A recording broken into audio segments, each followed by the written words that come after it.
Bismillahirrahmanirrahim. Assalamualaikum warahmatullahi wabarakatuh. Alhamdulillahilladzi ja'alana min ibadihil muslimina wal mu'minin. Asyhadu an la ilaha illallah wa asyhadu anna sayyidina Muhammadan abduhu wa rasuluh. Allahumma shalli ala sayyidina Muhammadin wa ala alihi wa ashabihi ajmain, amma ba'du. Perkenalkan, nama saya Ridho Ilham Dhahri, jurusan Pendidikan Agama Islam, Fakultas Tarbiyah semester 4. Di sini saya akan menjelaskan tentang akad istisna dan akad salam untuk memenuhi salah satu tugas pada mata kuliah fikih muamalah yang diampu oleh Bapak dosen Ansori MPD. Baik, di sini yang saya akan jelaskan pada video kali ini. Yang pertama, apakah pengertian daripada akad istisna dan salam? Yang kedua, bagaimanakah jenis daripada akad istisna dan salam? Yang ketiga, bagaimanakah dasar hukum daripada akad istisna dan salam? Yang keempat, bagaimanakah rukun dan syarat daripada akad istisna dan salam? Yang kelima, bagaimanakah atau kapankah berakhirnya daripada akad salam dan istisna? Ya, yang pertama kita lihat dari pengertian akad istisna dan akad salam. Di sini akad istisna adalah akad jual beli dalam bentuk pemesanan pembuatan barang tertentu dengan kriteria dan pernyataan tertentu pula yang disepakati antara si pemesan dan si pembeli,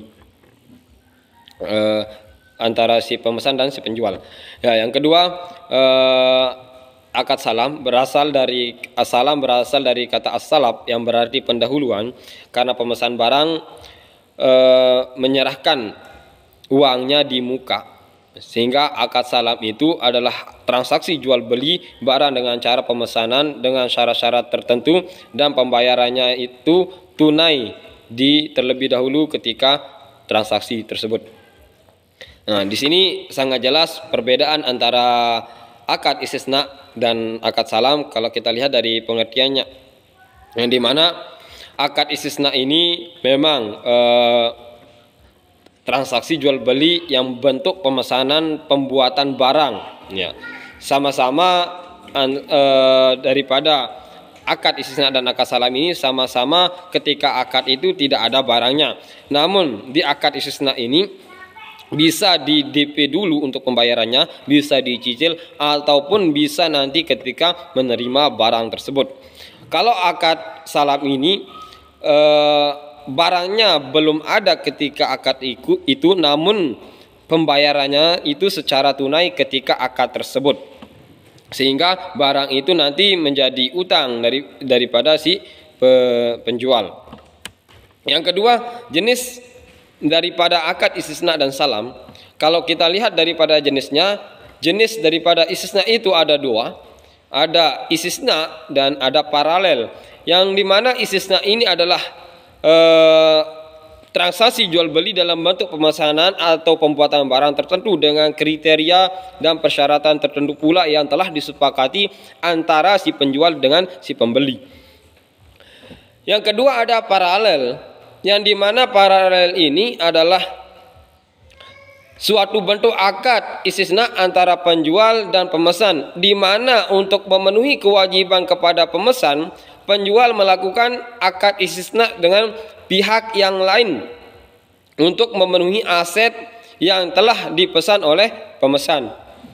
Yang selanjutnya itu salam. Salam itu juga, jenis salam itu ada dua, ada salam dan ada paralel juga. Yang dimana kalau kita lihat salam adalah transaksi jual beli di mana barang yang diperjualbelikan belum ada ketika akad itu. Pembeli melakukan pembayaran di muka, sedangkan barangnya itu belum ada.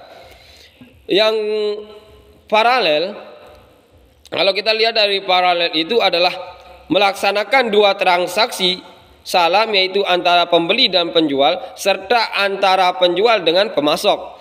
Hal ini terjadi ketika penjual tidak memiliki barang pesanan dan memesan kepada pihak yang lain untuk menyediakan barang pesanan tersebut. Ya, di sini sangat jelas yang dimana jenis akad itu ada istisna, yaitu biasa kalau kita lihat dari penjelasannya itu pemesanan suatu barang antara si pembeli dengan si penjual dengan syarat-syarat tertentu Di sini ada paralel, yang dimana paralel itu akad transaksi juga antara si pembeli dengan si penjual. Namun si penjual ini belum ada barang, sehingga si penjual ini melakukan akad istisna dengan yang lain untuk memenuhi aset daripada si pemesan tersebut. Ya. Yang selanjutnya yaitu dasar hukum istisna dan salam. Dasar hukum istisna yang dimana dijelaskan dalam sebuah hadis. An Anas radhiyallahu anhu anna Nabiy sallallahu alaihi wasallam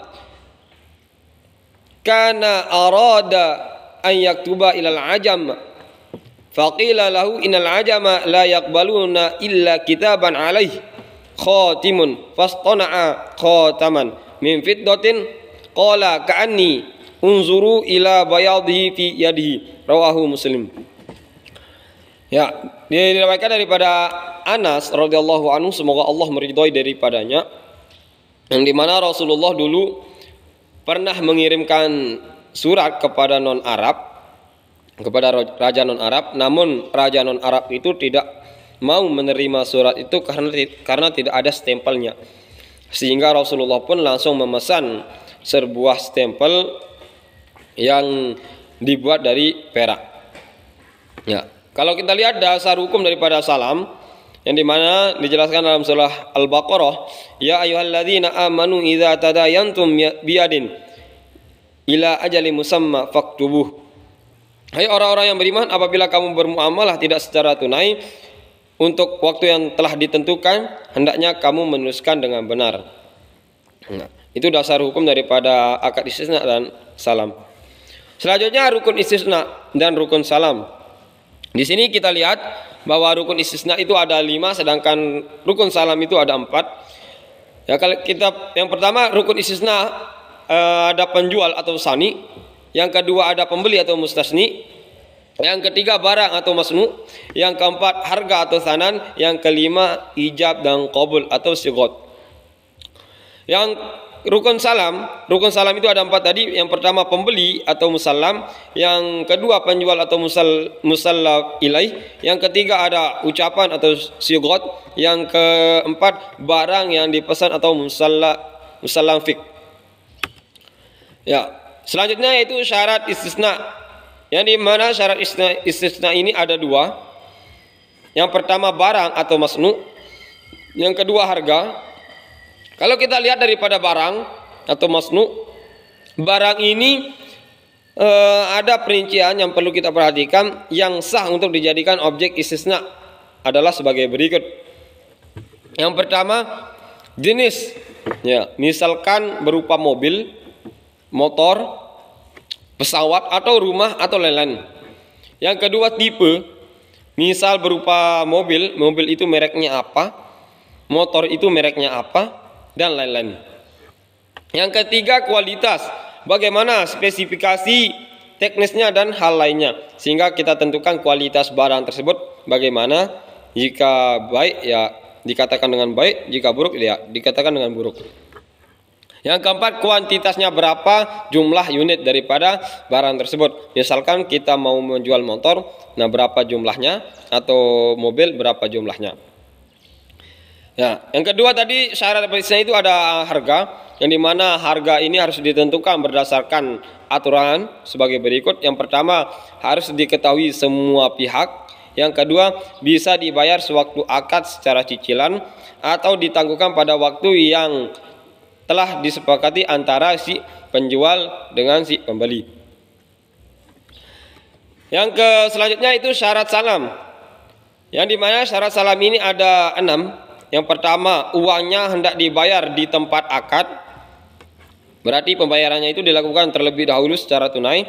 Yang kedua barang menjadi utang si penjual, karena ketika akad itu tidak ada barang, sehingga barang tersebut menjadi utang si penjual.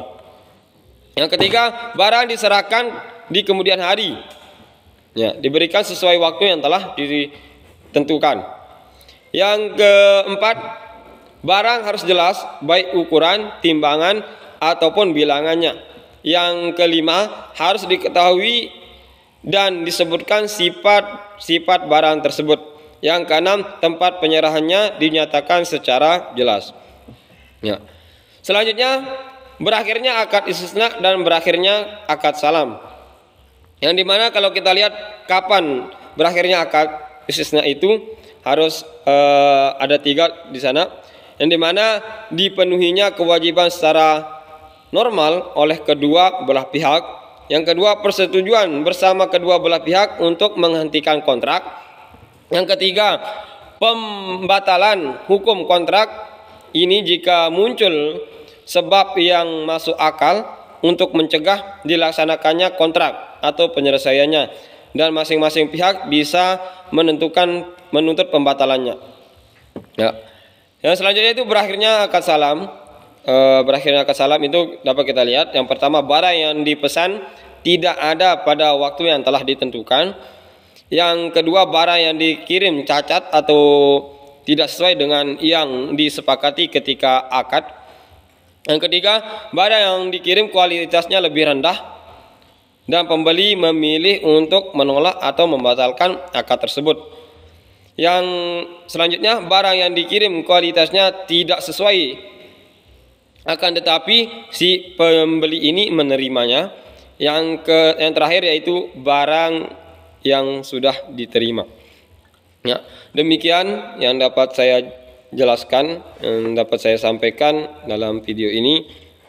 Ya, mohon maaf atas segala kekurangan dan kesalahan, karena di sini saya masih belajar, masih menuntut ilmu. Jadi apabila ada kesalahan dalam video ini, saran saya mohon untuk dikritik atau memberikan saran yang baik, agar pribadi saya itu menjadi bahan evaluasi ke depannya untuk menjelaskan supaya lebih baik lagi, lebih jelas lagi.